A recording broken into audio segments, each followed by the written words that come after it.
Boa tarde. Eu sou a Beatriz, da Gestão de Conteúdo do MUPA, e agradeço imensamente a presença de todas e todos. Hoje, nós temos a satisfação de receber à mesa Ecologia dos Corpos Não Humanos, que integra o segundo evento da Noite das Ideias, realizado em 2024 aqui no Museu Paranaense, e que faz parte também do nosso programa público Corpos, Indícios, Matrizes, Espécies. A Noite das Ideias, que esse ano carrega a temática Linhas de Falha, é viabilizada pela Embaixada da França no Brasil e pelo Instituto Francês. E, aqui em Curitiba, é realizada pelo Museu Paranaense em parceria com a Aliança Francesa de Curitiba.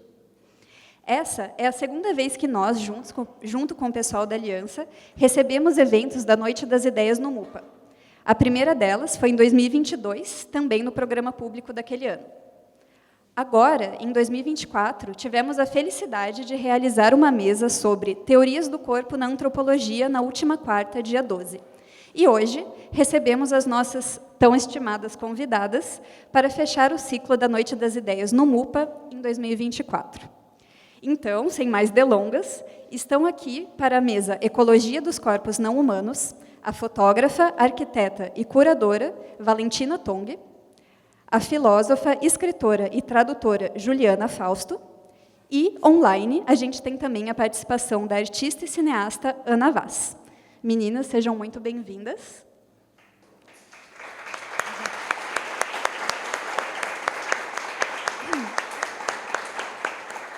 E só rapidinho, antes de encerrar essa minha breve abertura, eu quero lembrar que, enquanto a mesa acontece, a gente tem aqui na sala a exposição Viagem Geológica, da Valentina Tong, que inaugura hoje. E, logo após a mesa, iremos exibir o filme É Noite na América, de Ana Vaz, aqui na sala de vídeo. Aqui no museu, o filme foi exibido pela primeira vez hoje, às 14h30, e a próxima sessão será às 18h. Também teremos sessões amanhã, às 11h e 12h30. É isso, muito obrigada a todas e todos, e uma excelente mesa.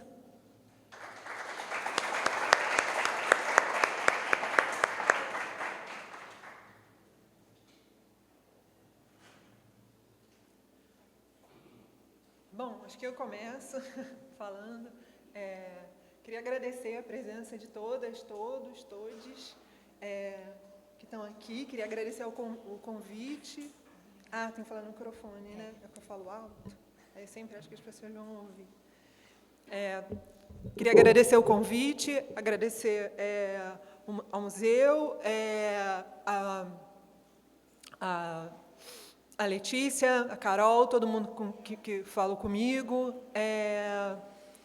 e a Valentina, a Ana, sempre, com quem eu já tenho uma conversa há um tempo.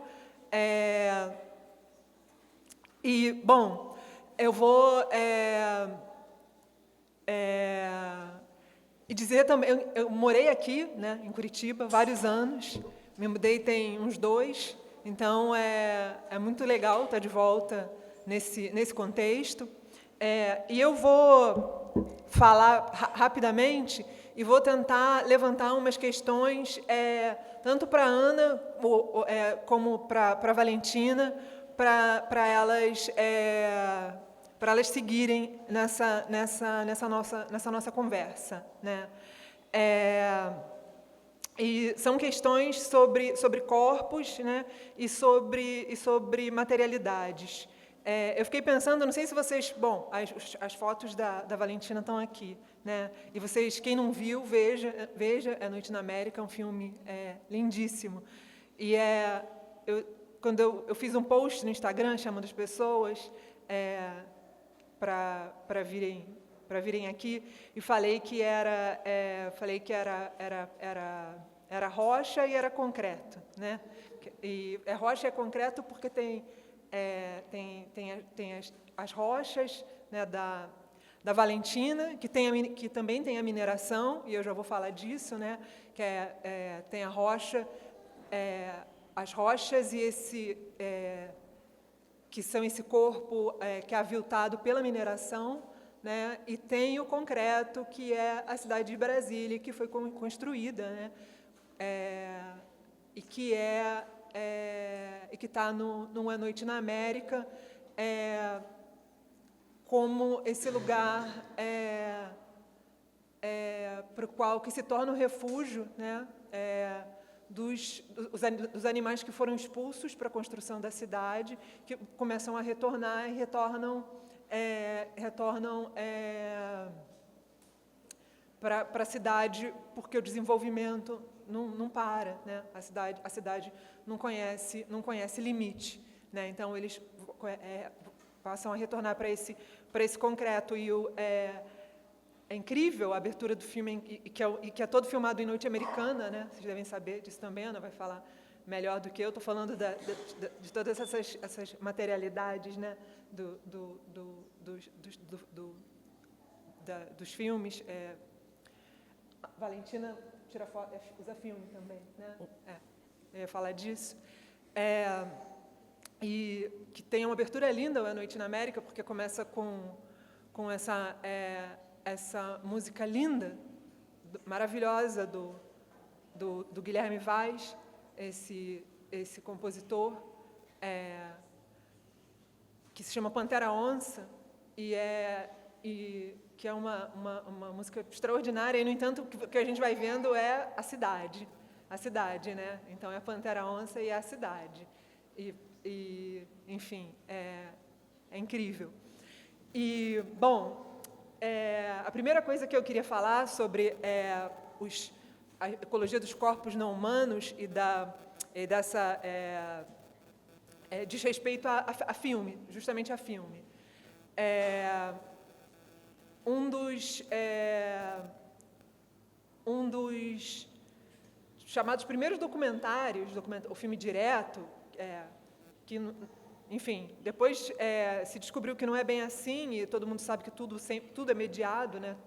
Tudo é sempre mediado, mas é um filme muito famoso chamado Nanook, não sei se vocês conhecem, do Robert Flaherty, que é um filme sobre um homem inuit, né, que segue esse homem inuit.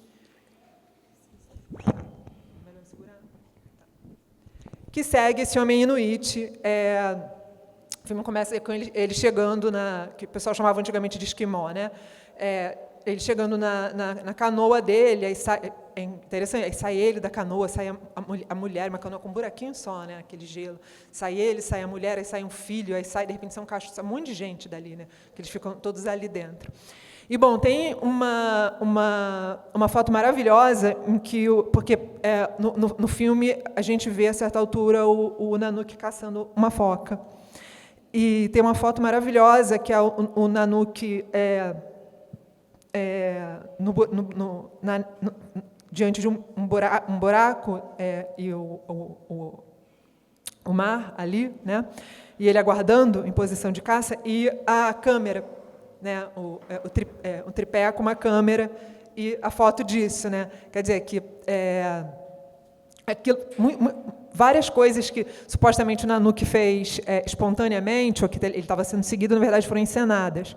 Mas, bom, hoje, né, atualmente, essa foto ela adquiriu novos sentidos. Tem um ensaio muito interessante, no qual a autora ela vai dizer que o que é interessante de notar é que essa foca, né, ela é energia, no sentido de que ela alimenta literalmente o corpo do Nanook, ela alimenta a lanterna que faz a luz do Nanook, ela alimenta o gerador em que o Flaherty vai ver os copiões do filme de noite. É também com gelatina animal que se faz filme, película, né? Então, assim, o animal, né, a foca, ela tem uma relação entre o filme e o animal, né, entre essa foca e o filme, que não é simplesmente que a foca foi caçada para o filme, né? É que a foca ela está materialmente na constituição do filme, né? E que os animais Então, não só os animais, e não só os animais, o minério, se a gente... Aí já estou dando um salto chegando no cinema digital, né, ou na fotografia digital, se eu não diz respeito só ao cinema ou à fotografia analógicos, né? Os animais ou não só os animais, mas os mais que humanos, né? Você tem toda o extrativismo, né? O extrativismo tanto no sentido dos corpos animais, como esse extrativismo da mineração, né? As petroleiras, as mineradoras, a Big Tech, né? Tudo isso está na materialidade, né? Dos filmes e das imagens, a ponto de que a gente pode dizer que as imagens elas não são mais que as imagens não são indexicais, no sentido de que em semiótica um signo ele é indexical porque ele tem uma relação material com aquilo a que ele se refere, né? Digamos, o Mercúrio ele reage, né, à temperatura, e a película ou a câmera, mesmo digital, ela vai ter certos sensores, né? Elas são sensíveis à luz ou sensíveis ao que está no ambiente. Então, as imagens seriam indexicais nesse sentido, mas elas se tornam... mas existe uma materialidade, elas deixam de ser simplesmente indexicais, né? Mas existe a gente precisa começar a pensar numa materialidade indexical, né? Uma materialidade, uma semiose material, uma materialidade indexical, porque é o próprio suporte da imagem, né? O próprio suporte da imagem que é fruto do extrativismo, né? Eu estou pensando aqui, claro, porque a gente está no antropoceno e a gente está falando de artistas que estão preocupadas com essas questões ambientais, questões de como viver e morrer melhor nesse mundo, né? Então a gente passa a ter essa ecologia material, né, de uma materialidade indexical, né? Então, e aí o que eu me pergunto, assim, e como eu queria começar logo com uma pergunta terrível, né? Mas perguntar assim, como navegar, né? Como artistas.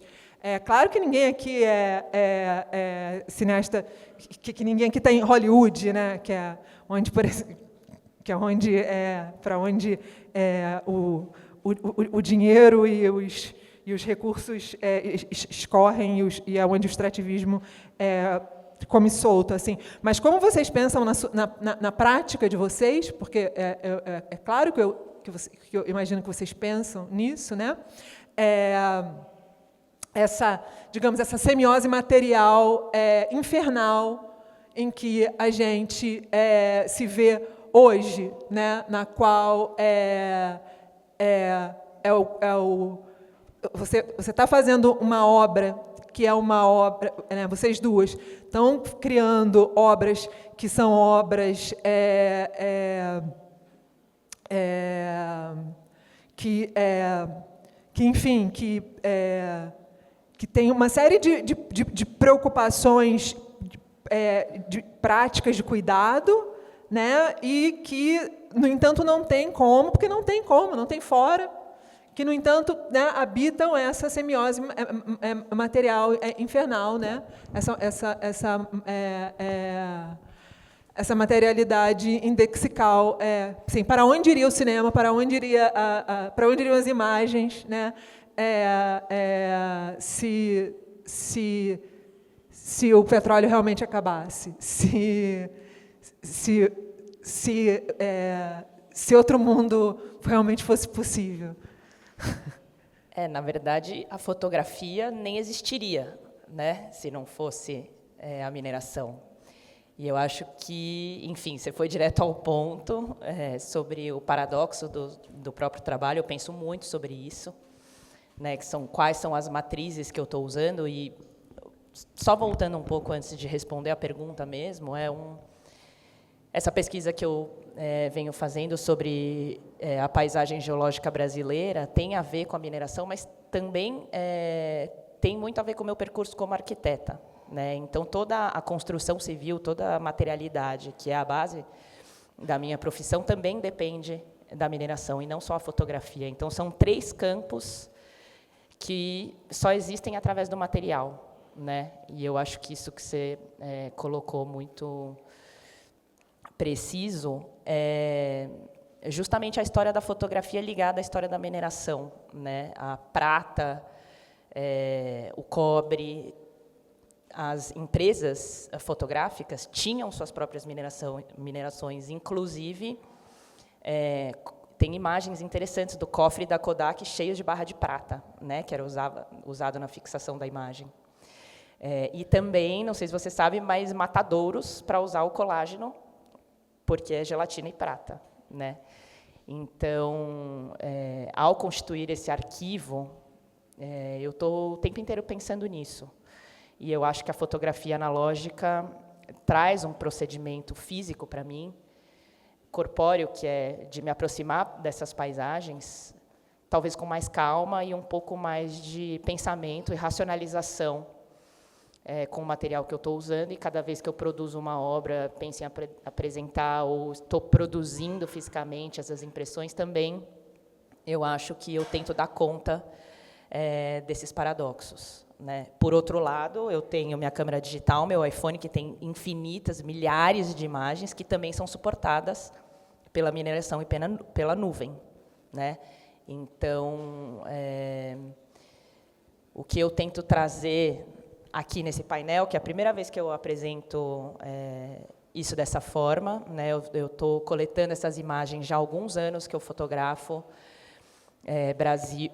pelo Brasil, né? Desde 2015, então quase 10 anos que eu venho colecionando essas imagens, mas a convite do MUPA, eu fui pensando esse painel, e foi a primeira vez que eu vi essas imagens juntas. Então, não necessariamente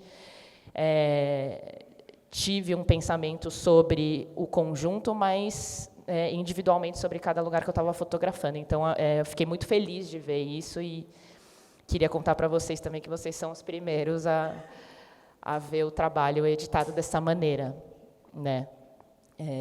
E aqui eu tento trazer um pouco dessa ambivalência da paisagem, né, sobre qual é o valor dessa paisagem. Então, se por um lado ela tem uma beleza escultórica das rochas, o que significa esse patrimônio, né? Então, tem alguns indícios da mineração e da intervenção, da nossa intervenção, e eu trago um pouco dessa paisagem ancestral, não só através do tempo geológico, né? Eu acho que tem, à primeira vista, uma sensação estática e árida da paisagem. Por outro lado, o que eu tento trazer aqui é o movimento da paisagem geológica, que é muito distendido, né? É muito difícil, eu acho, que para a gente, com a velocidade do capital, entender qual é o tempo geológico de uma rocha, né? E entender como uma paisagem foi formada, quantos milhões de anos e processos que vieram do interior da Terra, e o quanto de pressão e vento isso demorou para ser esculpido, e como facilmente a gente explode uma paisagem, né, para virar cidade, para virar arquitetura, para virar imagem. Então, aqui tem um olhar para o patrimônio, que eu elenco como patrimônio, mas, ao mesmo tempo, quando ele desaparece, o patrimônio vira a imagem dele, né? Então, eu acho que esse painel tem que trazer um pouco disso. E também pontua, faz um contraponto com as pinturas e gravuras rupestres, né, que eu acho isso muito interessante na pesquisa pelo Brasil, que é tentar imaginar como que o território, a geologia e a geografia, na verdade, quando consegue se ler uma paisagem, você define os deslocamentos e os lugares de pouso, isso pensando nos povos ancestrais, né? Então, que a leitura da paisagem está ligada à sobrevivência, e que a gente perdeu isso, a gente não tem noção de onde a gente está pisando, o que é essa rocha, o que é essa pedra, de onde ela veio, né? Mesmo na minha formação como arquiteta, teve uma lacuna no curso, que a gente nunca visitou uma pedreira, a gente não sabe como é extraído esse material, né? Então, eu acho que um pouco da minha curiosidade foi ir atrás dessa origem, e não só fazer uma documentação, mas imaginar como essa paisagem pode ter surgido e também fazer novas proposições de para onde ela pode caminhar, né? Retomando um pouco sobre o procedimento do corpo, né? Eu uso uma câmera de médio formato, com uma lente fixa de 50 milímetros, então isso significa que eu não dou zoom, não posso dar zoom, então todas as aproximações são feitas com o meu próprio corpo. Então, se eu estou perto de uma rocha, é porque eu estou perto de uma rocha, se eu estou numa visão ampla, é porque eu me desloquei para isso, né? Então, eu acho que tem um pouco dessa ideia de medir a paisagem com o próprio corpo, né? A distância que eu caminho e como eu quero registrar.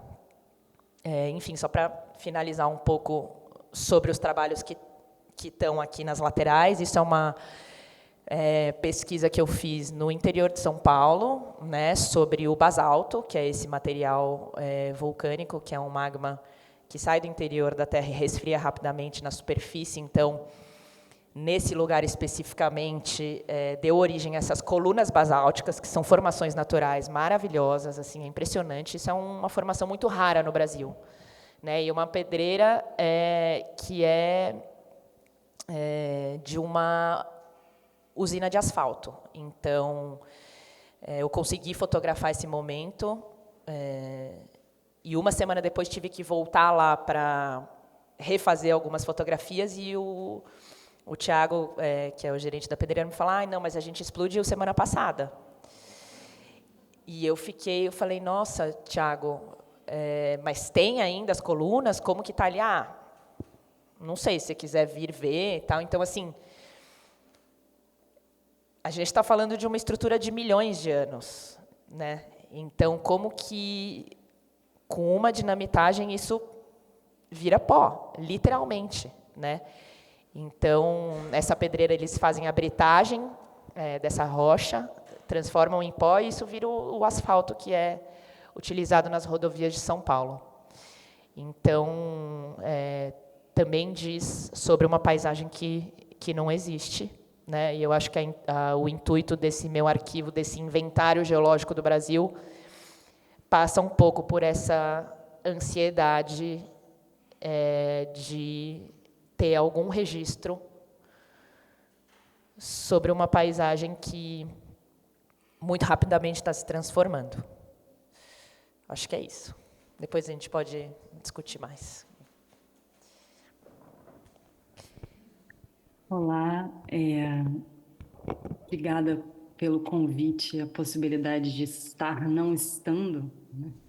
Utilizando essa outra máquina, fruto da extração, para estar conectada a vocês. Então, não há lugar fora, não há fora, né? Então, muito obrigada, Juliana, por abrir com sempre aquele lugar onde a coisa dói, que eu acho que é justamente o lugar onde a gente tem que começar a pensar, que é o lugar de uma não inocência, né, perante as nossas práticas e a nossa vida dentro desse tempo já geológico, isso que é a loucura, chamado antropoceno, e que, na verdade, é um tempo, isso se torna cada vez mais claro dentro da configuração cosmopolítica atual, de que ela é, sobretudo, um regime que precisa de políticas discriminatórias, que precisa de políticas discriminatórias para decidir quem vive e quem morre. E que a única forma da perpetuação desse sistema é através de sistemas autoritários e fascistas. E é isso que nós vemos hoje em dia. E eu acho que é a partir daí que eu gostaria de começar a pensar um pouco a maneira com a qual o É Noite na América nasce, porque eu acho que é impossível não pensar que o É Noite na América nasce de uma perpetuação da minha reflexão crítica em relação à cidade onde eu nasci, que é Brasília, que é um laboratório das mais absurdas facetas da modernidade, que estranhamente eu decidi usar o cinema como uma maneira de fazer essa crítica, tendo em vista que o cinema é o filho dileto da modernidade. Então, como através do próprio elemento, forma, coisa, né, que representou, definiu, deu forma e nome aos desejos de supremacia, governança, forma de vida da modernidade, como desfazer isso através da própria coisa, né? Eu acho que isso é das coisas que mais me perturbam. E eu acho que não é um acaso que quando eu começo a fazer cinema, eu começo a fazer cinema trabalhando com lixo, trabalhando com imagens deixadas, imagens esquecidas, imagens que não me pertenciam, outras que poderiam me pertencer indiretamente. Havia, talvez, sem que eu me desse conta, esse desejo de lidar com o lixo, com o excesso, com a abundância de lixo produzida pelo antropoceno. E o É Noite na América, então, ele vai ao encontro desse lixo analógico, porque o filme é inteiro filmado com película, com filme vencido, e bem vencido, né? Desde 1977, é a mais antiga, que acabou não entrando no filme porque não tinha imagem nenhuma, entre aspas. Tinha uma imagem escondida, fantasma, lá dentro. Até 2005. E eu fiquei muito estarrecida que a maioria dessas pontas, né? A maioria do filme é feito de pontas, então rarissimamente a gente tinha um rolo inteiro. E eu fui lendo as etiquetas das pontas e é só comercial de shopping mall, de Dia das Crianças, de Natal. E eu fiquei, meu Deus, será que esse filme talvez vai lidar com o resgate dessas imagens que puderam virar outra coisa que não a publicidade de Natal, né? E eu pensei muito que, na verdade, o filme tinha que digerir esse lixo e dar um outro destino, talvez, a essas bobinas, sabendo claramente que aquele filme, como dizia o diretor de fotografia, é um tiro no escuro. A gente não sabe o que vai sair desse filme, não sabemos se haverá imagem. E quando o diretor de fotografia me disse, é possível que esse filme seja inteiro escuro, que não haja uma única imagem, eu falei, perfeito, é esse o filme que a gente tem que fazer. E ele falou, você é louca. Eu falei, não, porque a ideia da preservação da vida perante os preceitos do colonialismo moderno é baseada na imagem, é baseada no dar a ver. Quanto mais se mata, mais se faz enciclopédias e museus e se mostra a cara de. Então, o meu desespero, o meu tampão, o meu inferno, diríamos, era não podemos perpetuar esse regime de extinção que talvez esteja intrinsecamente ligado à produção de imagens. Quanto mais vemos, menos as coisas existem. Será que é esse o nosso inferno? Então, eu partia do princípio de que o filme tinha que ir além da ideia da imagem, além daquilo que você nomeou tão bem, Juliana, o regime indexical. Algo que não seja apenas indexical, que não seja apenas a representação daquele lugar, daquele espaço-tempo, mas uma manifestação de algo que ali aconteceu. E essa manifestação ela vai se passar em diversas estratos, camadas, que vão ser não só aqueles alquímicos da revelação de filmes vencidos, que cria toda uma alquimia da qual não há nenhum laboratório que possa te dizer exatamente o que vai acontecer ali, porque a película está velha, ela passou pelas intempéries do tempo, da meteorologia. As cores são o que elas querem ser, elas são o vinagre, elas são aquilo que passou. E para mim, esse processo dessa revelação já era uma maneira de se pensar aquilo que o filme poderia nos dizer, não enquanto um retrato de, mas enquanto a manifestação de algo que aconteceu. E nesse sentido, eu acho que muito do cinema que eu tenho buscado fazer, muitas vezes eu me pergunto se não é um cinema que está cada vez mais se desprendendo da ideia da imagem. Eu há muito tempo tenho refletido de forma muito especulativa a ideia de que talvez o cinema não pode apenas ser o filho da modernidade, que já existia um outro cinema, que sempre existiu um outro cinema ou uma outra fotografia que não precisava dos elementos técnicos que foram desenvolvidos a partir do extrativismo para eles existirem. Existiam filmes que eram contados ao redor de uma fogueira, que existiam fotografias que eram feitas através de pigmentos e sangue e diversas outras coisas que não dependiam apenas da extração para que elas existissem, né? E dentro dessa viagem, eu acho que eu busco talvez a ideia de um pré-cinema, um cinema antes do cinema. Como dizia o Humberto Mauro, e a frase que fecha o É Noite na América, né? Quando ele fala cinema é cachoeira, isso não é uma frase, né? Acho das frases mais lindas já ditas sobre o cinema, que a gente pode pensar no lado metafísico, assim, né, da imagem, que passa um pouco como uma cachoeira, mas que eu prefiro interpretar de que a cachoeira já é um cinema.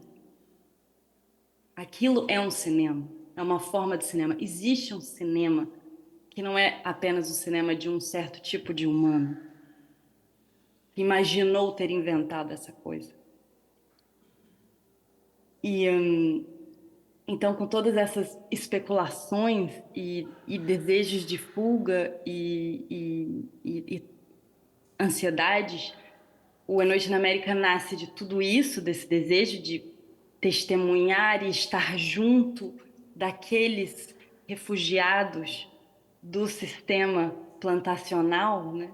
Da monocultura da plantação que destrói tudo que ela toca, e naquele caso o Cerrado brasileiro, o Cerrado de onde eu me sinto filha, e que esses refugiados estavam entrando na cidade, que foi a cidade que, de uma certa forma, também encarnou não só a extinção de uma série de espécies, mas que também é o laboratório por excelência da trágica separação entre o humano e o mais que humano. E eu acho muito bonito o fato que eles voltam e de que a cidade, então, é muito mais do que aquilo que foi planejado para ela. E elas sempre são. Né? Elas sempre são. A modernidade não, por mais que ela escreva, ela descreva, ela finja que ela tem esse controle absoluto sobre todas as coisas, se a gente vai olhar com cuidado, a gente vê que não. E eu acho que esses são os casos que me interessam, é quando não. E aí o filme nasce desse desejo de passar tempo com esses fugitivos e de entender um pouco a trajetória desses bichos. E que tudo isso estava acontecendo no ano de 2021, o último ano da extrema-direita no poder presidencial no Brasil, e que havia essa sensação de uma ameaça da perpetuação desse regime. Então, o filme abre com essa trilha sonora magnífica do meu pai, Guilherme Vaz, grande compositor, que viveu uma grande parte da vida dele no Brasil profundo, como ele dizia, né? Desde o Cerrado até a região amazônica. E quando eu ouvi a Pantera Onça pela primeira vez, que se tornou a trilha do filme, eu fiquei muito estarrecida, porque era uma trilha que quase não tinha nada a ver com as outras composições dele. É uma trilha épica, né? Há algo do épico, do tempo quase messiânico, diríamos assim. E quanto mais eu ouvia a composição, eu entendia que a composição lida quase com uma luta de espaços-tempos, né? Esse espaço-tempo que impõe, quase totalitário, das baterias, da percussão que você ouve no começo do filme, tá, tá, tá, tá, que são quase militares, né? E de uma resposta a essas baterias, que são as tubas, que são tocadas a partir da escala modal, portanto, a escala pré-moderna, e que desfazem a noção de uma composição climática, né, com clímax. E a partir daquela composição eu começo a entender esse jogo de forças que eu acho que também está no filme, né? Dessa ameaça de um totalitarismo monocultural e da possibilidade de fugas constantes, não só desses bichos, mas daqueles que se encontram com eles, e dos trovões, e da cidade, e desses encontros, dessas fricções que escapam a essa teleologia suprematista, moderna, infernal, né? Mas sempre sabendo que eu estou fazendo esse movimento através do lixo tóxico desse mesmo ciclo infernal. Eu não sei se conseguimos sair totalmente, mas que, de uma certa forma, a consciência da materialidade viva que atravessa e faz a imagem, no momento que ela é reconhecida, ela se torna também personagem, ela se torna também narrativa, ela se torna também algo que nos diz, nos conta alguma coisa. Acho que eu vou parar aqui um pouquinho.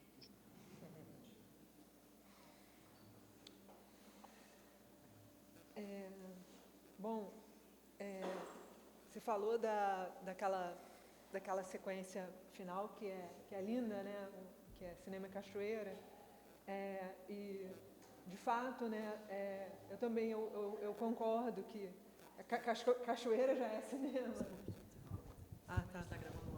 Ah, tá, desculpa. Você mencionou a cena final do A Noite na América e aquela sequência linda, né, da cachoeira e a famosa a frase célebre do Humberto Mauro, cinema é cachoeira, e diz que cachoeira já é cinema. Eu concordo que cachoeira já é cinema, né?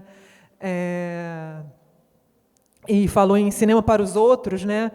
O que poderia ser, pode ser cinema para os outros, ou outros cinemas, ou cinemas por outros suportes, cinemas por outros meios. Mas eu fiquei pensando na cachoeira, e quando estava, antes de a gente começar, estava conversando rapidinho aqui com a Valentina, e ela disse que aqui, você não consegue ver, mas tem uma das imagens, a única, né, imagem que tem água, é uma imagem de uma cachoeira, uma foto de uma cachoeira, que a Valentina disse que colocou de último instante, e que não tinha visto A Noite na América, viu hoje e achou uma coincidência tremenda, né? E quando eu vi o A Noite na América a primeira vez, e vi aquela sequência, e ela é longa, né? Ela vai colocando você num transe, assim, naquele final, como se fosse... Você vai saindo do filme, assim, e, de repente, aquilo, para mim, era uma cascata de espíritos, assim. No filme, eu falei assim, gente, a Ana filmou Invisível, assim, são os espíritos, são todos os espíritos dos candangos que foram massacrados, os espíritos dos animais que foram extintos, são todos esses espíritos, agora eles estão, no final, eles são, digamos, eles são reverenciados, né?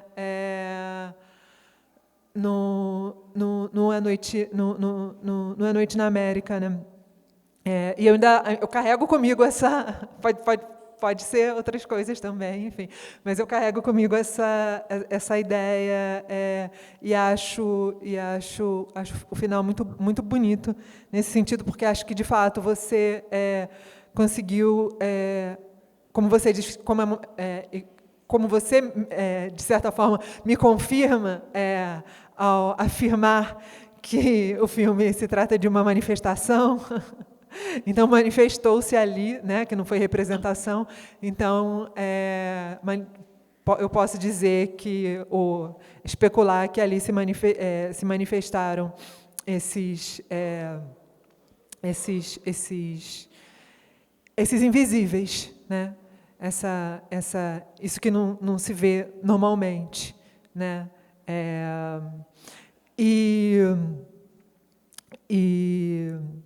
que também que são esses invisíveis, né? isso é uma coisa que aparece muito, por exemplo, no século XIX, quando as pessoas estavam loucas por espíritos, né? Elas tiravam muita fotografia, porque aparecia muito em película, né? Mas, enfim, enfim, aquela cachoeira me lembra muito isso, né? E em relação às pedreiras, elas também são mortos, né? No sentido de serem, muitas delas serem sedimentárias, né? Nem todas são. Você faz a distinção, né? Aqui você não fez, né? Você só colocou as imagens, né? Sim, mas no seu arquivo você distingue, né? Cada tipo de aqui nesse caso eu decidi não identificar uma localização ou a estrutura geológica, tem ali na legenda, mas eu queria fazer associações mais livres das imagens aqui. Mas é um trabalho em processo que eu ainda tenho dúvidas sobre essa informação, sabe? Como dar essa informação sem fechar, né? Fechar a informação junto com a imagem, como se fosse uma documentação científica, né? Porque eu sinto que preciso ter espaço também para outros tipos de associações, sabe? Então, é algo que eu estou pensando ainda, não é final. Uhum. Mas, sim, tem diversos tipos de estrutura aqui. Tem extrações de granito, de basalto, de arenito, e mesmo suportes das pinturas e gravuras em diferentes tipos de rocha, e como a tinta e a gravura também se comportam diferente dependendo do lugar, né? Então, é interessante pensar também a rocha como suporte de representação, né? Então, eu acho que é um pouco isso. Uhum. E eu li você falando uma fala sua, na qual você dizia que a pintura rupestre, que eu achei muito bonito isso, você dizia que a pintura rupestre era uma espécie de resistência, né? Porque onde, caso se encontre uma pintura rupestre, aí você não pode explodir aquela pedra, né? Teoricamente. Sim, teoricamente. Tudo é sempre teórico, né? A quantidade de sambaqui também que se sabe, que se encontra, por exemplo, e se passa o trator em cima, e se faz a monocultura assim mesmo, né? Sítio arqueológico, a gente sabe que tudo é teórica, tudo é na teoria, né? Exatamente. Tem os sítios arqueológicos preservados, por exemplo, a Serra da Capivara, que foi o começo da minha pesquisa sobre pintura.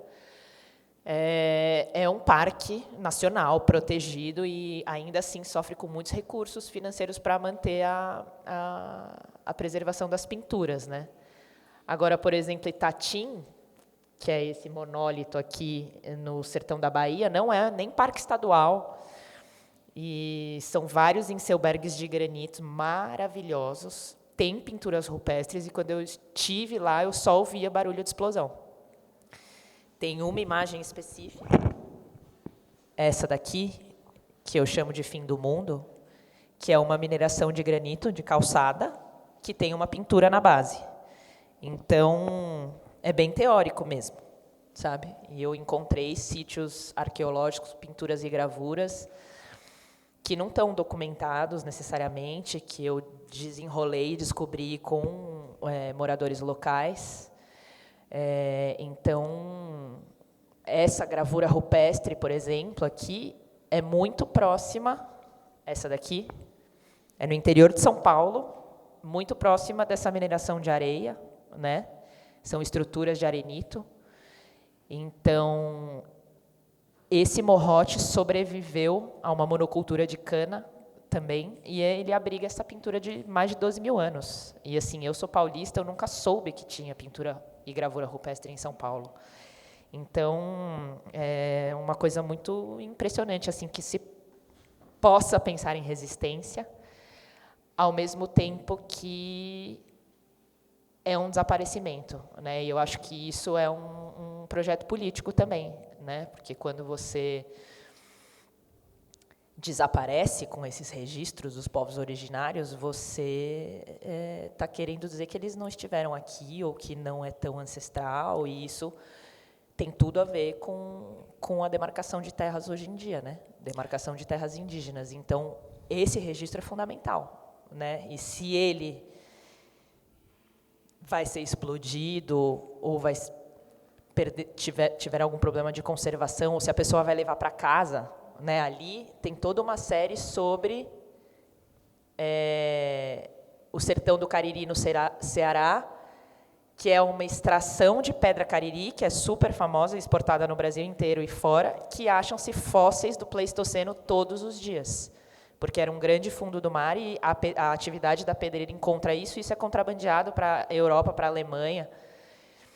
Então, retoma um pouco dessa mentalidade que é enxergar a paisagem como potencial para ser explorado, que desde as expedições geológicas, científicas, da época da colonização, isso era um objetivo, né? O que temos aqui, quanto custa tirar e quanto vale.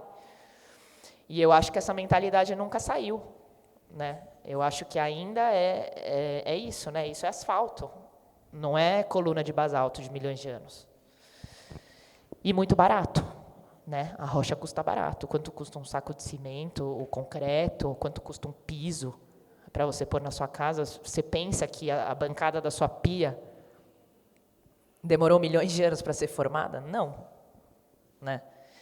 Então, eu acho que passa um pouco por aí também essa vontade de ter um registro da imagem. Então, assim, talvez seja uma utopia, que seja resistência, mas eu prefiro pensar que sim, né?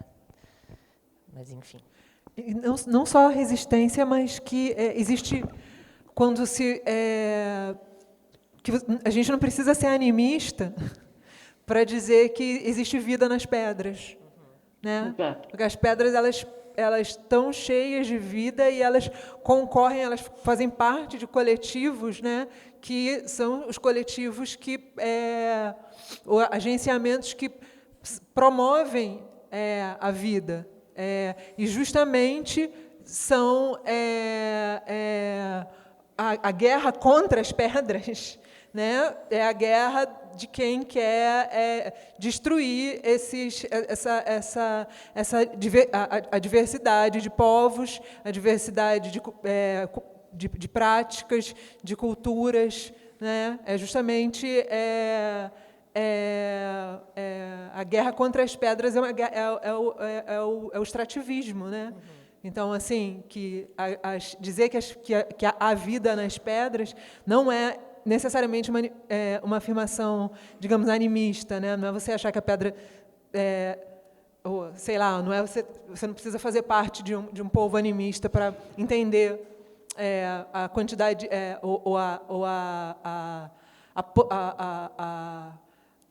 a potência de vida e as situações de florescimento de vida em que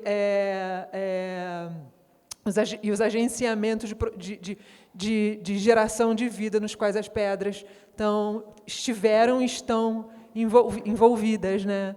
E a necessidade de elas continuarem onde estão, para que essas situações, esses agenciamentos continuem do mesmo modo, né? Continuem se dando, né? Eu queria perguntar, a Ana tem um filme que se chama Idade da Pedra, né? Então, eu queria, se você pudesse falar também um pouco sobre isso, Obrigada. sobre as pedras.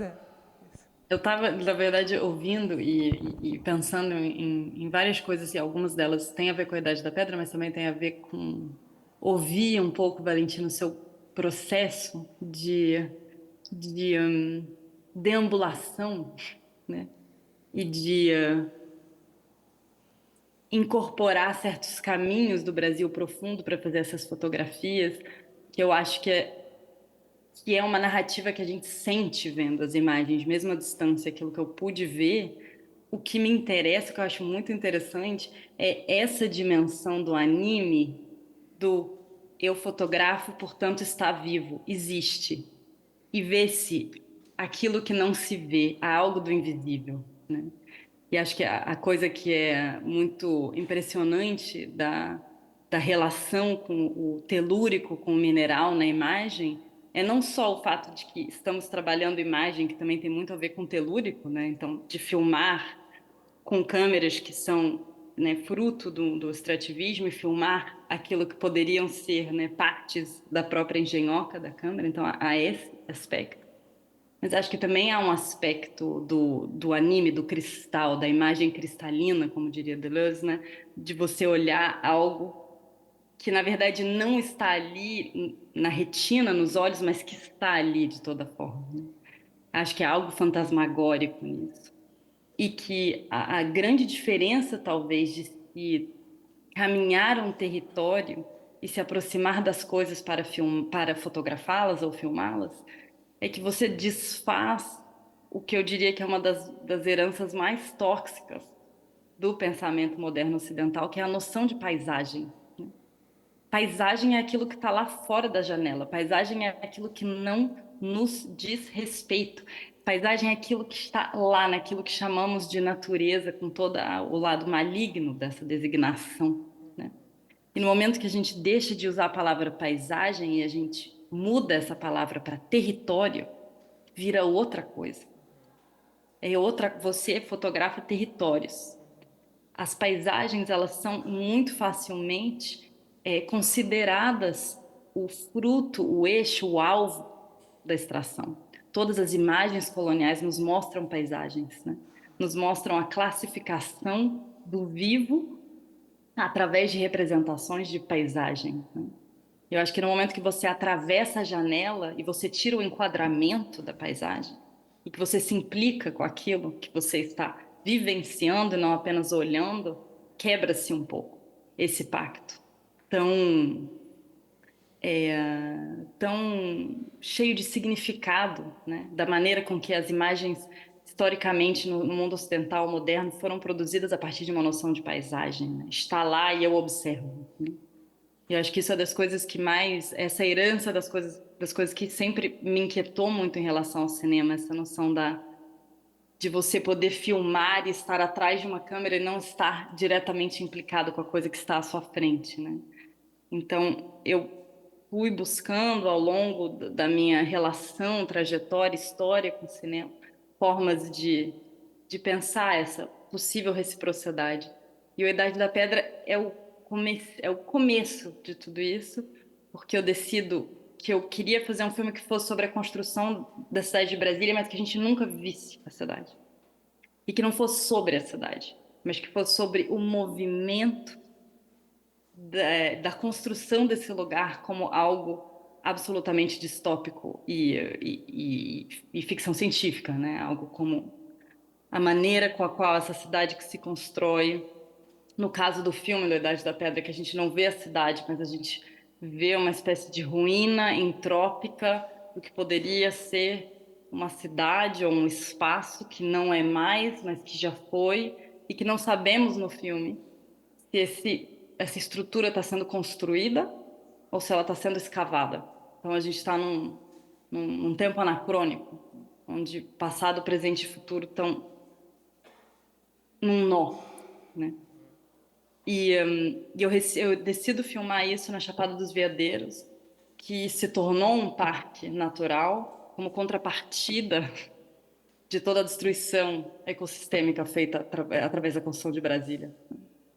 E a Chapada dos Veadeiros foi um eixo muito forte da extração colonial no século XVII e XVIII, não só pelo ouro, mas também pelo cristal. Até o começo do século XX, se explorava muito cristal na região para produzir uma série de equipamentos de guerra. E quando eu entendo essa história da Chapada dos Veadeiros, eu entendi que era importante ir a esse lugar para pensar a cidade, não a cidade. Pensar quase esse espaço negativo da cidade. E decido, então, passar bastante tempo na região, andando, caminhando. Uma série de pessoas que se tornaram meio que os personagens fantasmagóricos desse filme, que são todos ligados à história profunda da região, a tudo aquilo que Brasília vai negar com a sua ideia de uma terra nullius, né, da cidade que nasce do nada, da cidade que ocupa um espaço que não é um espaço, que não tem uma história, né? E passando tempo ali, eu passei tempo com as comunidades daquele lugar, que são todas as pessoas que trabalhavam nas antigas minas e que são as pessoas que são as herdeiras diretas dos movimentos calungas e de todos os quilombos daquela região. E uma das personagens principais desse filme se chama Ivonete dos Santos Moraes. Ela foi diríamos, o grande vínculo com aquele lugar. O filme ia muito atrás dos lugares que ela ia nos mostrando, né? E foi muito curioso porque quando a equipe de cinema chegou, a relação que eu construí com a Ivonete de um mês caminhando aquelas regiões foi cortada pelo fato de que chegou uma câmera e chegou uma equipe. E que de repente havia uma linha invisível entre ela e nós. E aquilo me deixou muito mal. Eu falei, não é possível que é isso que o cinema faz. Ele separa.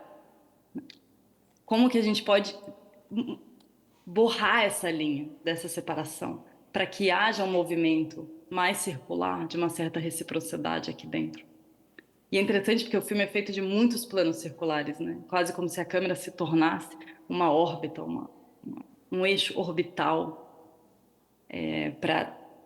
para um pouco contar aquilo que a gente não vê dentro dessas pedras. E num certo momento, a Ivonete ela está lendo um conto maravilhoso da Clarice Lispector, que é um dos eixos importantes para esse filme, que é o conto que ela escreve sobre Brasília, em 1962, quando ela visita a cidade pela primeira vez. E ela diz, essa cidade é uma ruína do futuro. E ela cria uma espécie de ficção científica de uma cidade onde os habitantes dessa cidade, que eram pessoas cegas e muito altas e que não se viam, que tinham uma vida tão plena que, na verdade, eles deixam de se reproduzir, e a cidade, então, é invadida por um grupo de forasteiros. E o filme um pouco tenta encenar essa história de forma muito indireta. E a Ivonete vai, ao longo do filme, falando enunciando algumas partes desse conto. E há um momento onde eu entendo que a linha entre a câmera e ela, a paisagem e a equipe de cinema era um problema, era um impasse para nós. E há um momento no final do filme, não sei se você se lembra, onde ela vira para a câmera. E ela se vira para mim e ela fala ao final do texto, dentro de um buraco de erosão. E ali eu falei, tem que ser por aí. Tem que haver algo que quebre essa barreira invisível que faz desse lugar uma mera paisagem. E a partir dessa insatisfação ou dessa compreensão que vem da produção desse filme, eu faço um segundo filme que eu não sei se vocês viram, mas que eu acho que também tem um aspecto telúrico muito forte, que é o A Terra, que é um filme onde eu vou, na verdade, levar a Idade da Pedra para a Ivonete. Ela vê esse filme e ela me fala, é bom, né, mas é muito lento. Vamos pensar um outro ritmo? E eu falei, maravilhoso, vamos pensar um outro ritmo. E nasce o A Terra, que é um filme completamente circular, onde ela está fazendo o som, eu estou fazendo a imagem, a câmera não para nem um só minuto. Eu tento filmá-la, mas na verdade nunca quero filmá-la, então é sempre um movimento meio de fuga dela, meio que tentando também desfazer essa herança muito tóxica do cinema etnográfico, né? A Juliana falou do Nanuque, né? A maneira com que o cinema etnográfico está constantemente tentando capturar e captar uma falsa naturalidade, que na verdade é nada mais do que uma visão romântica do observador sobre aquele que está sendo observado, né?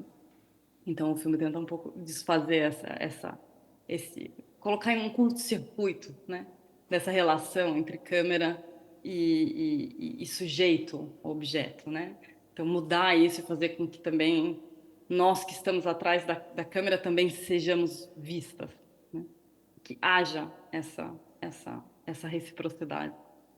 Que é algo que eu acho que de forma bastante diferente acontece no É Noite na América por um artefato que é o contrário do seu, Valentina. Você usa lente fixa, né? Eu só uso zoom. E no É Noite na América é um zoom absurdo que eu nunca tinha usado antes na minha vida, que mudou completamente a minha relação de escala com as coisas, porque era uma 300 com duplicador, era uma 600. Então você vê a sua visão 600 vezes multiplicada, algo do sobrenatural nessa mudança de olhos, né? E ajuste de foco também, né? Interessante, como isso chamou o foco.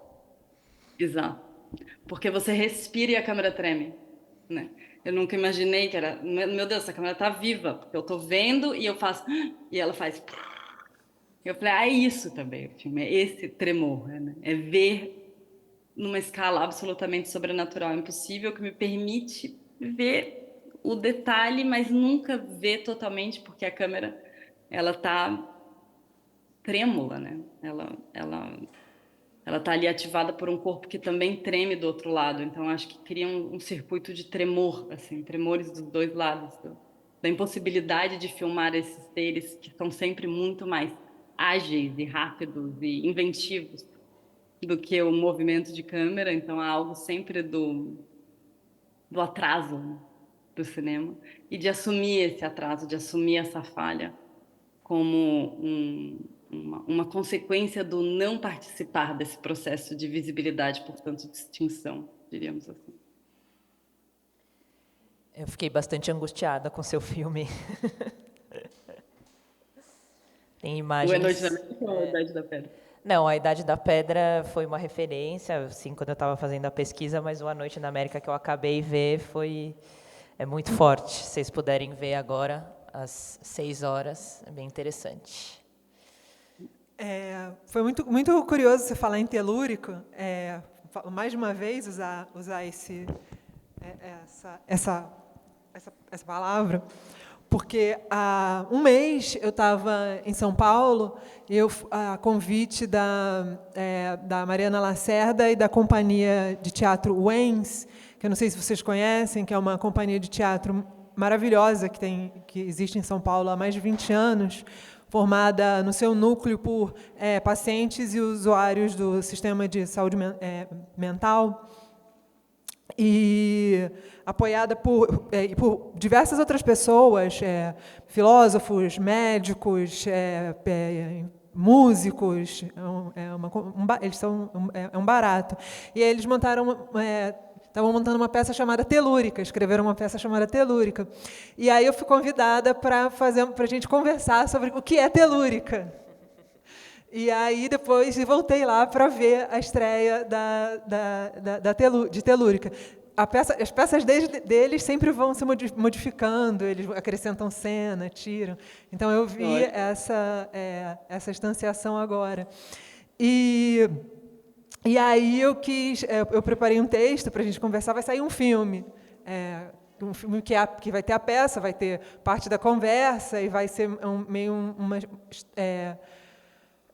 meio falar da companhia também. Enfim. E eu fui... Primeiro, eu sabia o que era telúrica, mas assim, eu falei, palavra esquisita, né? Eu não sabia a origem, né? Fui querer saber a etimologia. E, obviamente, a latina, né? Mas ela e significa da terra, né? Vem de telos, mas telos também é uma palavra estranha, esquisita no latim. Ela tem uma origem etrusca, porque existe terra em latim, né?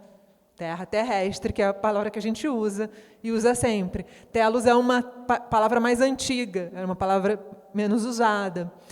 E assim tem absolutamente o mesmo significado que terra, né? O solo, o planeta e uma deusa. Só que mais antiga, né? Que era tinha seus devotos, mas na época da República, da monarquia. e em Roma. Eu não avisei que era, não falei que é em Roma, enfim. E aí eu fui pesquisar, né? E as representações, depois a Terra vai ser representada assim também. Porque é curioso, né? Quando a gente fala telúrico, isso eu falei lá também, quando a gente fala telúrico, eu falei assim, o que é... A Mariana até me mandou o momento que eu falo isso. Eu achei muito engraçado, que é assim, o que é essa Terra que parece mais profunda do que a Terra? Né? Quando a gente fala assim, telúrico, parece mais terreno, mais forte, né? Telúrico é mais forte que terrestre, né? E no entanto deveria ser é o mesmo significado, mas telúrico é mais profundo, né? É mais fundo, porque essa é uma deusa mais antiga, é isso, assim, essa deusa mais antiga, e ela era representada. Terra passa a ser representada assim depois também, é uma mulher da cintura para baixo, ela é enterrada, ela é uma mulher da cintura para cima, só. Porque ela é o solo, né? Ela é telos, ela é a Terra, né? Ela é o planeta. E a etimologia, quando você vai para o indo-europeu, né, dessa palavra, você chega num verbo que pode significar duas coisas, né? Eu adoro etimologia, porque assim, pode significar duas coisas e elas são o contrário, uma da outra. Que é telos como quem segura as coisas no lugar, ou seja, a terra, telos, terra, como quem produz a própria gravidade, então a gente só não sai voando porque a terra segura a gente, né? E também aquela que mantém o céu no lugar. Então, telos, terra, é aquela que segura os seus em si e mantém o firmamento, o céu no lugar, não deixa o céu cair, né? Essa deusa, né? E uma das suas representações, e essa segue Roma afora, você vai encontrar, a gente encontra já na Era Comum, no Império, moeda, acho que na época do Imperador Adriano, já, uma representação de telos, que eles chamavam ela com o epíteto de telos estábil, que é terra estável, pedindo uma terra estável, que era uma estável no sentido de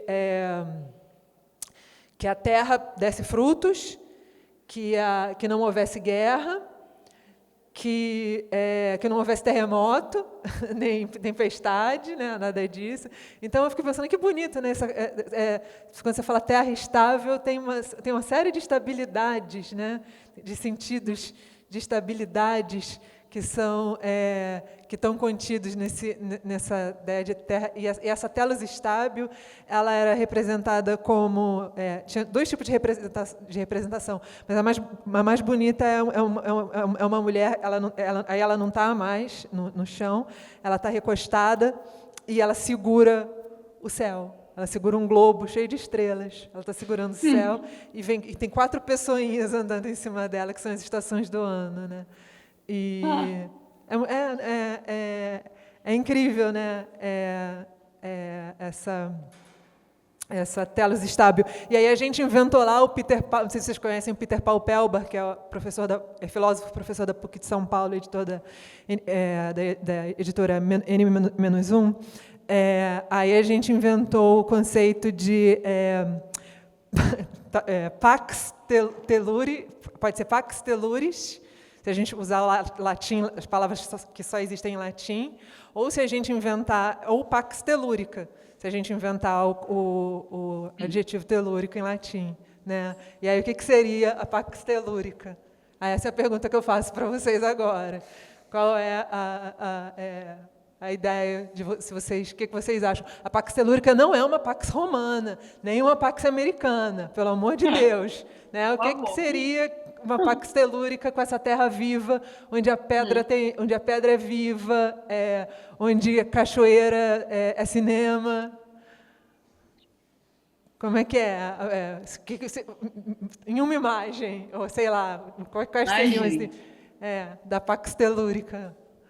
Ou uma ideia de Pax Telúrica? Um paganismo maravilhoso, né? Assim, essa imagem já dessa mulher enterrada, né? Que segura um cosmos, né? Ou seja, liga materialmente, diretamente, através de um corpo, o espaço cósmico do espaço terrestre, é já uma grande imagem de Pax Telúrica, de uma certa forma, né? Ou seja, a não desconexão, a não separação, né?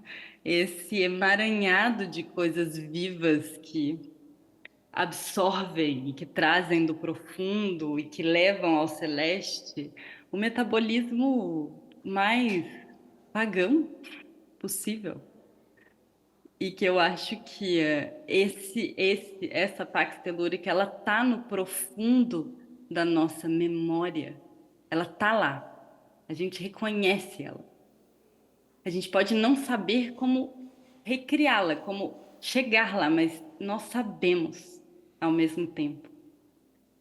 E em momentos como a queda daquela cachoeira, ou a passagem daquele leopardo no meteoro, que é um dos meus últimos filmes que lida muito com telúrico, com do que é feita as cidades, e com fogo e metal, e a cidade como esse metabolismo gigantesco feito do telúrico, feito dos intestinos da Terra, né?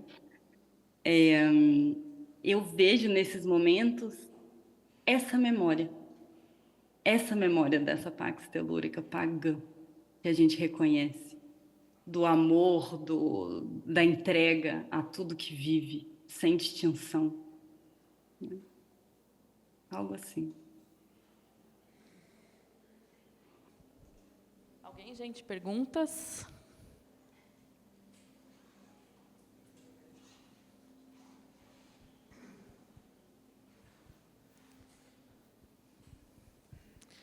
Olá a todos, é muito gostoso escutar vocês.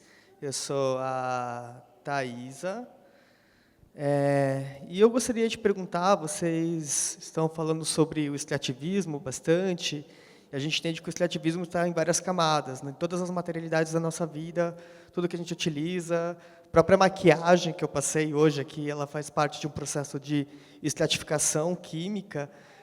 Então, seja na maquiagem, na roupa, seja do blush que eu uso, enfim, e na arte também. E como que vocês pensam um caminho de não estratificação da arte, da vida e da materialidade?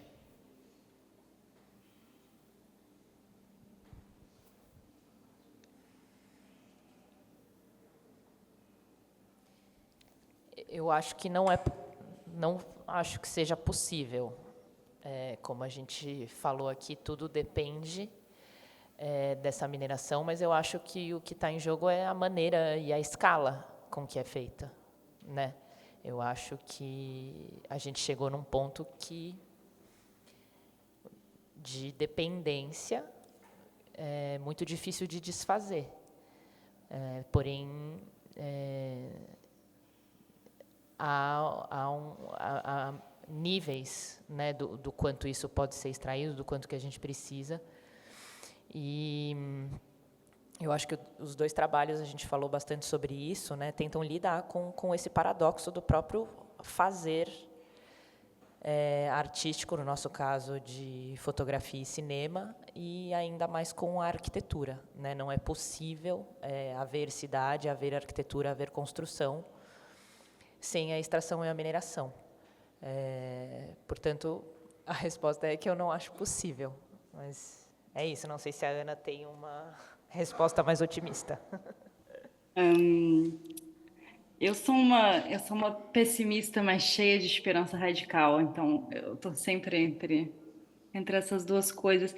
Eu diria que eu começaria pensando o que quer dizer, talvez, num exercício, como Juliana acabou de fazer, quase etimológico, a palavra extrair e extração, e pensar as diferentes formas que isso pode ter significado nas nossas vidas, né? Eu digo isso porque quando você estava falando de blush, maquiagem, roupa, etc., eu pensei, nossa, mas existem tantas formas com as quais nós podemos nos pintar, não? Será que também não tem a ver com pensarmos alternativas a uma indústria que nos enfia goela abaixo, sempre escolhas infernais, e que sempre vão nos fazer sentir cada vez mais sem opção que não seja a opção infernal, né? Que não seja a roupa produzida a partir da monocultura de algodão aqui, aqui e ali, que não seja a maquiagem produzida com os mesmos métodos de extração e de poluição que toda essa indústria cosmética produz. E, na verdade, sempre existiram alternativas, né? E hoje em dia, dentro de uma escala muito menor e muito pessoal, busco cada vez mais maneiras de se revelar filmes com químicos alternativos, né? Formas alternativas de se fazer, revelar e produzir imagem, mudar a escala também de produção, né? Você tem uma coisa que eu gosto particularmente de trabalhar com negativa, que é pouca imagem. Não dá para produzir muito. Escassez. Sair do regime de abundância. Assumir a precariedade como algo feliz, alegre. Há pouco. Né? Então, eu diria que sim, somos reféns, cativos de um sistema de abundância, e que não apenas de forma pessoal, porque eu tenho muitos problemas com a ideia de que nós mudamos as coisas através das nossas atitudes. Nós mudamos as coisas sistemicamente também, e nós estamos num sistema que não nos dá alternativas. E as alternativas têm que ser buscadas a nível macropolítico também. Não adianta você mudar completamente a sua vida só você, porque isso, na verdade, valida uma individualização das lutas que apenas alimenta o capitalismo tardio, eu diria. Mas eu diria que, sobretudo, essas duas escalas, a escala micro e a escala macro, né? A escala macro sendo a escala sistêmica, como e onde fazer pressão para que esse sistema exploratório possa se transformar. E eu não sou muito esperançosa, porque eu acho que nós vivemos, nesse momento, a chegada de um totalitarismo mundial extremamente bárbaro. E eu acho que a mudança sistêmica ela tem que acontecer, ela não pode acontecer apenas no nível microcosmo. E, ao mesmo tempo, eu diria que é lembrarmos de que existem alternativas a esse sistema infernal. Sim, elas existem. E nos pede ressignificar as coisas que normalmente faríamos de uma certa forma, porque é a forma que fazemos, né? Eu não acho, sinceramente, que o sistema pode mudar da noite para o dia, mas que existem outras formas de lidar com esse monstro que criamos e que nos alimenta, que não seja tão nefasto, tão bárbaro, tão suprematista, tão discriminatório, tão horrendo quanto aquilo que a gente vê acontecer atualmente em todos os cantos do mundo. Eu sou também muito pessimista e, ao mesmo tempo, acredito que qualquer coisa, tudo é possível.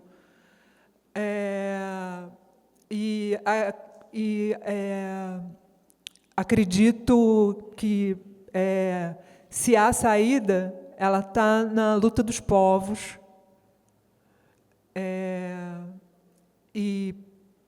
Acho que, obviamente, é preciso apoiar os povos. E, quando eu digo povos, eu estou dizendo os povos oprimidos, os coletivos oprimidos, minoritários. E eu acredito, bom, é o capital, né, gente? Bom, é claro que tem uma questão de escala, e o nosso problema é o capitalismo, e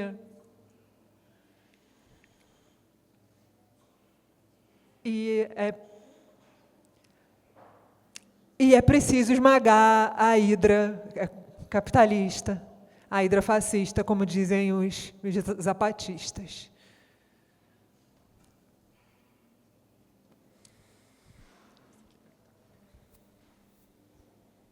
Oi, eu me chamo Karina, eu sou professora e pesquisadora, e do lugar que eu falo, que é educação, que é o trabalho de preparação para a docência, de professores e professoras, a gente já vem há algum tempo, e também vem da geografia, a gente já vem há algum tempo lendo autores e autoras que nos fazem pensar as nossas relações para além dessas relações humanas, né, de pensar os não humanos, então, o Kotia, a Haraway, a Tsing, né? Acho que isso é um tensionamento desse momento que a gente vive juntos, né? Tanto o antropoceno ou o capitaloceno, se a gente quiser pensar uma outra nomenclatura, né?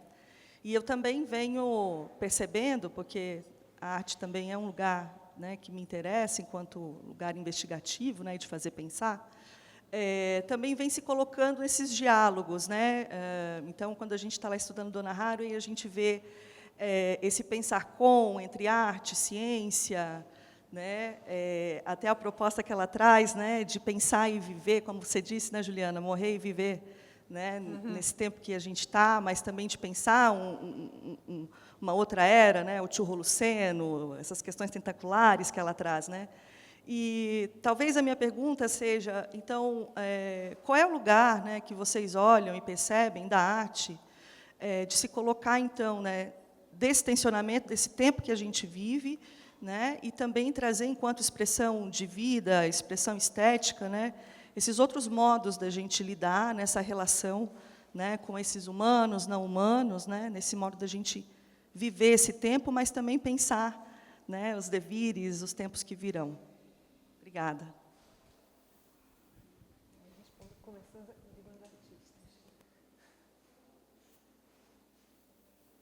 Comecem os artistas. Vocês querem que eu fale? Eu falo, eu dou minha opinião.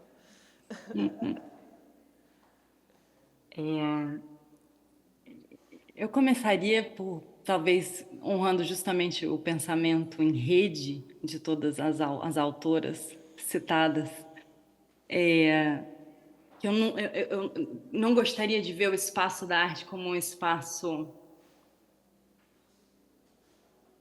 fora né, fora do mundo, ou fora da questão. Eu percebo e entendo que a única, ou pelo menos eu, enquanto artista, que é uma designação também que eu luto com, só me interessa a designação até o ponto que ela permite uma porosidade, uma fluidez, uma mutação do que pode ser a nossa prática enquanto seres vivendo e buscando uma maneira de bem viver. Então, que a arte, para mim, é parte de uma rede de lutas conjuntas, e que dentro do âmbito da arte há uma luta dentro do imaginário também, que me parece uma luta importante para se pensar os movimentos de descolonização do pensamento. E que essa luta do imaginário, ela se faz não só através da arte, mas também através de processos de pedagogia crítica, de escuta, de diversas formas de coletividade e formas de expressões políticas, e há uma porosidade necessária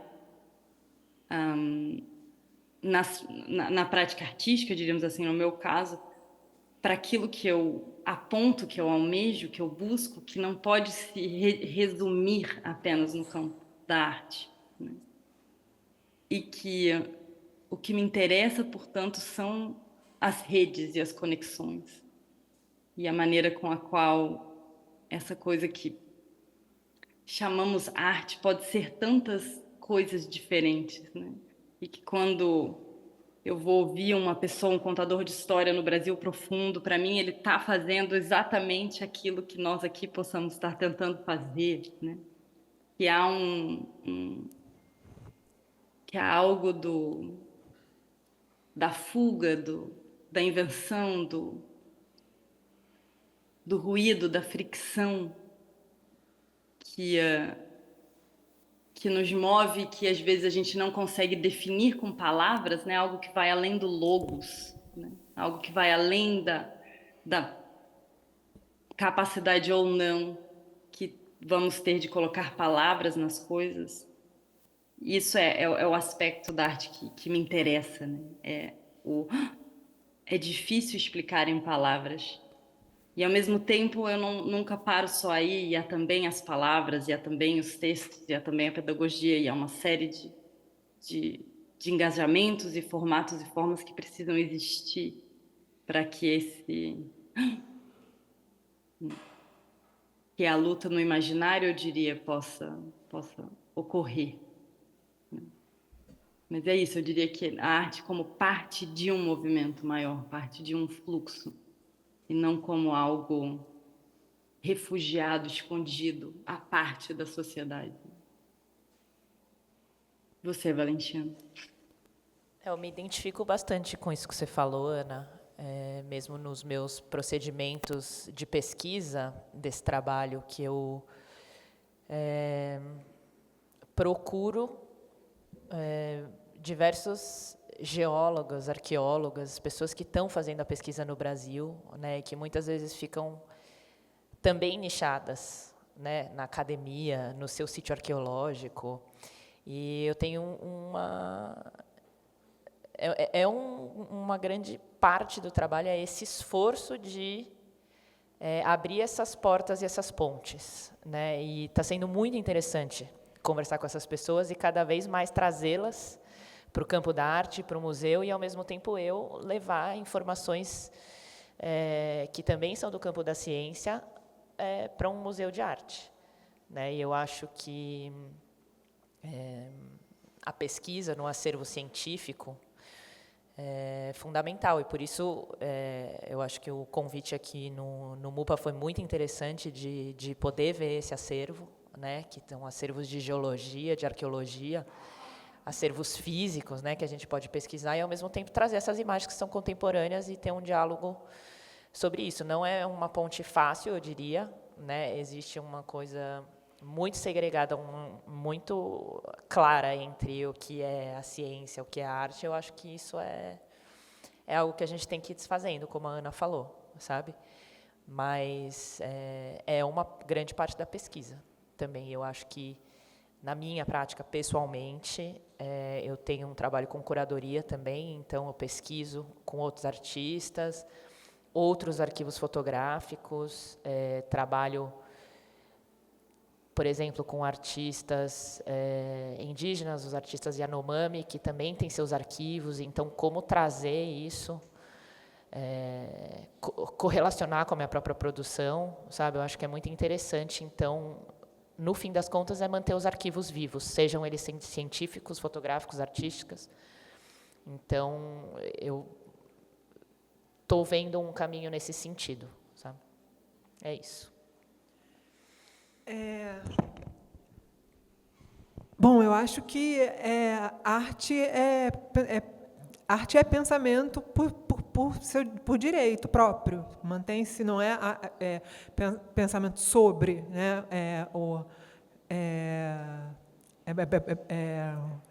É pensamento por si.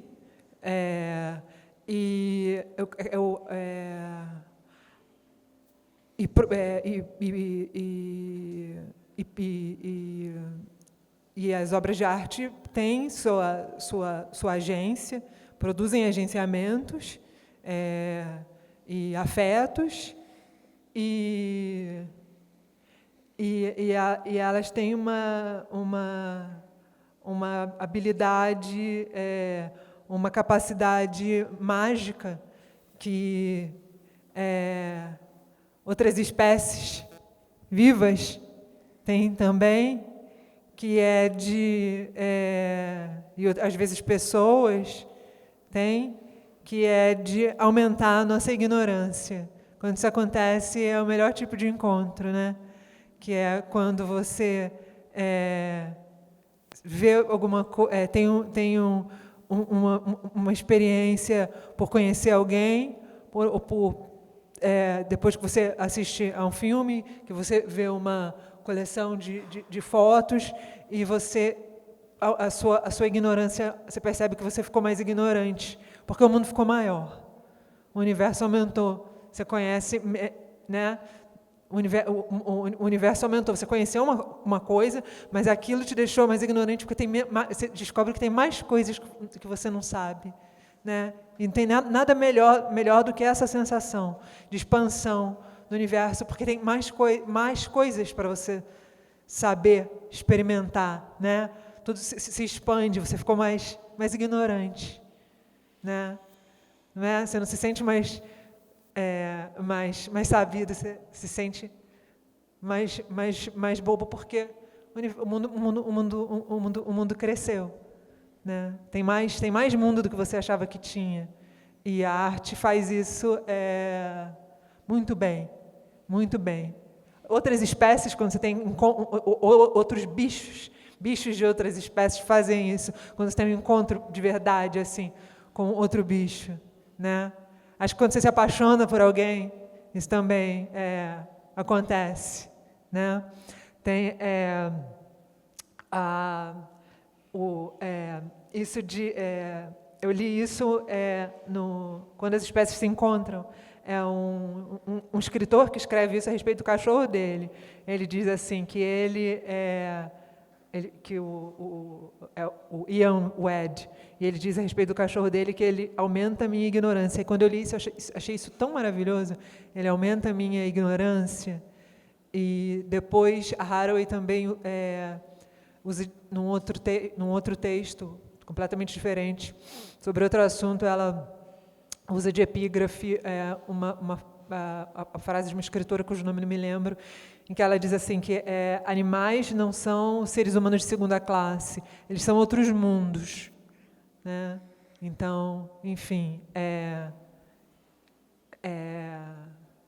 não estou dizendo que comparar, não é uma comparação, dizer que comparar outras espécies com obras de arte nesse sentido nefasto que, sei lá, a filosofia fez por tanto tempo, assim, né? Como se um animal fosse uma coisa, não é isso. Estou dizendo que uma obra de arte pode ser uma espécie viva, né? Gente, infelizmente a gente não tem mais tempo para pergunta, a gente está passando do nosso tempo. A gente quer convidar vocês para um coquetel que a gente tem aqui fora. Às 18 horas a gente vai ter outra exibição, então vai ser distribuído pulseirinha aqui na porta. E vamos agradecer nossas convidadas de hoje.